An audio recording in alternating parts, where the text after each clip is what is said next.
मोठी बातमी, पीक पाहणी नोंदणीला 30 नोव्हेंबर पर्यंत मुदतवाढ देण्यात आली आहे। राज्यातील नुकसानग्रस्त शेतकऱ्यांना यामुळे मोठा दिलासा मिळालाय। महसूल मंत्री चंद्रशेखर बावनकुळे यांनी हा मोठा निर्णय घेतलेला आहे। त्यामुळे शेतकऱ्यांना आता 30 नोव्हेंबर पर्यंतची पीक पाहणीला मुदतवाढ देण्यात आलेली आहे।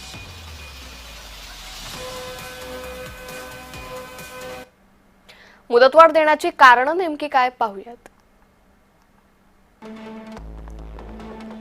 डिजिटल क्रॉप सर्व्हेनुसार राज्यात 36.12% ठिकाणी पीक नोंदणी झालीच नाहीये। पूरसदृश स्थिती, अवकाळी दुबार पेरणीमुळे पीक पाहणी नोंदणी प्रलंबित आहे। नोंदणी न झाल्यास विविध लाभापासून शेतकरी वंचित राहण्याची शक्यता आहे। खरीप हंगाम पीक पाहणी नोंदणी पूर्ण करण्याचे जिल्हाधिकाऱ्यांना आदेश दिलेत।